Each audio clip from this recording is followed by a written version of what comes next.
For 22 and a half years, I served in the United States Army. During my tenure, I was on many occasions asked to serve as the official, unofficial UFO consultant dealing with UFO matters in the areas of my assignment.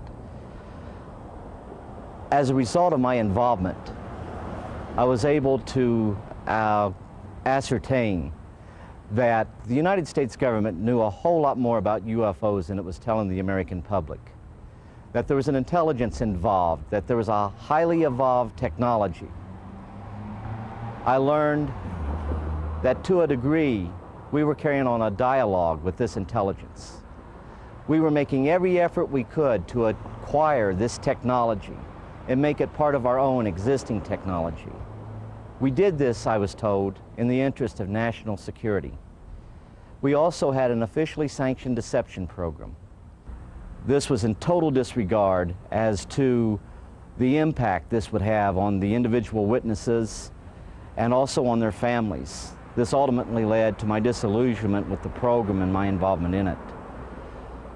I sincerely feel that no government has the right to destroy the lives of the people which it is supposed to serve. While I was in the military and I got to the point where I was no longer interested in trying to be part of the program and actually was going against the program, and I started to be very open and talking about what was going on. This resulted in every effort being made to try to destroy my military career. I was threatened and they even tried to force my military retirement, or I could face possible court-martial. These actions failed, of course, as you know. At one point, I even had an individual come up to me, point a gun at my head, and inform me we could have a training accident, and this would end this foolishness once and for all.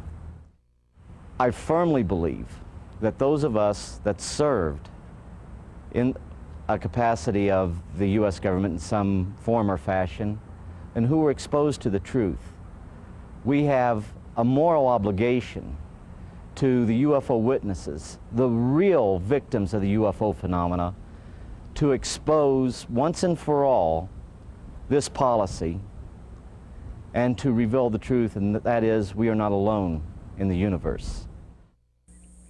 Robert Dean has a list of credentials a mile long. He served 4 years from 1963 to 1967 at Supreme Headquarters Allied Powers, Europe, the military arm of NATO.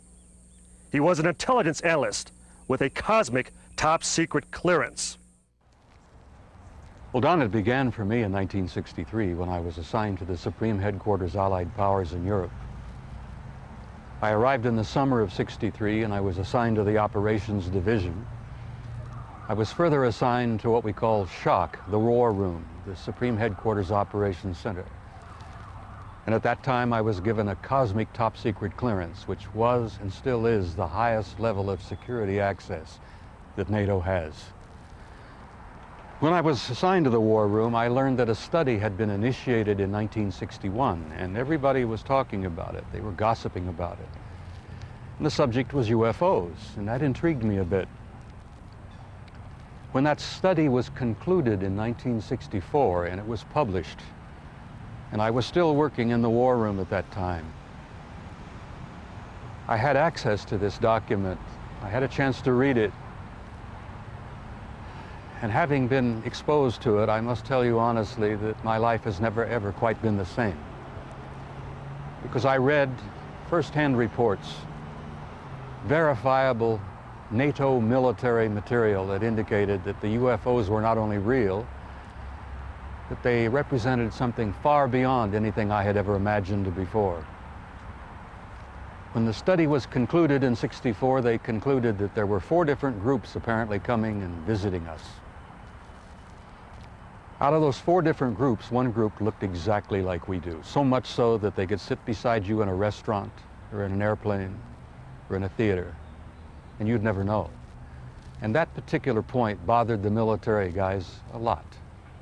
The point being that some of these people from somewhere could be walking up and down the corridors of SHAPE headquarters, or they could be walking up and down the corridors of the Pentagon.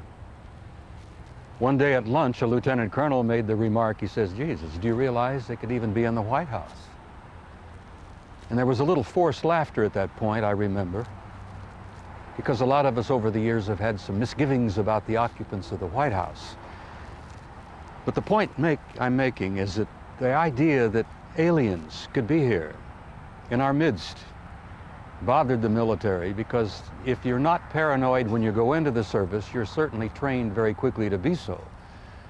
It's the nature of the military mind, I think, to be paranoid. But that was only part of the story. The shape conclusions in '64 were that there were 4 groups that we knew of. They were apparently interplanetary. Some very likely were interstellar. They even concluded that some of them could be intergalactic. When I retired in 1976,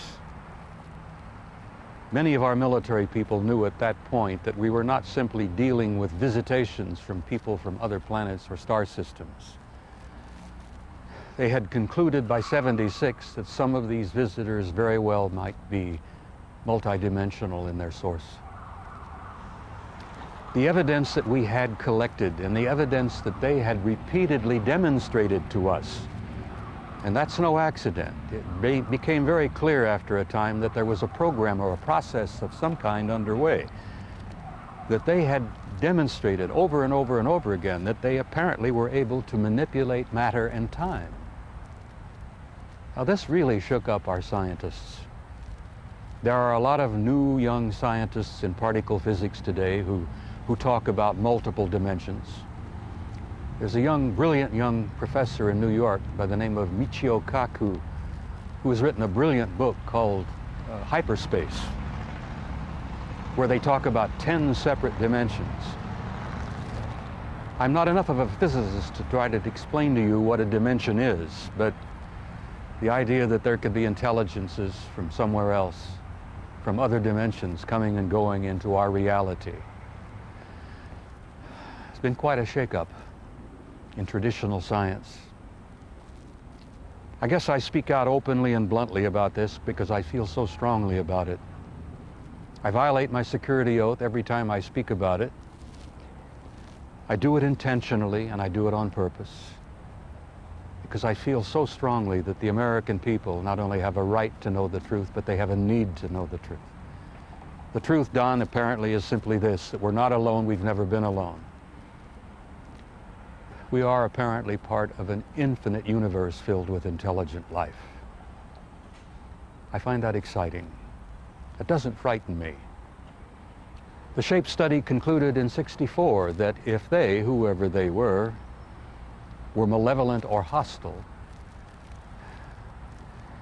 that they could have taken this planet and cleaned it up and eliminated us, turned us into dog food or whatever, a long, long time ago. That the historical evidence indicates that they've been with us a long time, and I've concluded that we had what I like to call an intimate interrelationship with at least one of those groups, the group that looks exactly like we do. And that point is, I don't like the word alien. I don't think the term alien is appropriate at all here. I like to refer to them as family. We're related to them. I think they had a hand in our being here. And I think the time has come where we're about to meet our extended family. It's going to be very soon, and the people are not ready. And one of the reasons I do speak out so bluntly and so openly is if in some small way I can help people get prepared for this. Because I believe that this reality, once we have accepted it and understood it and gone beyond the fear, will bring about an expansion of consciousness in the human race that will truly help us and prepare us to go out there and take our rightful place in that infinite community of life.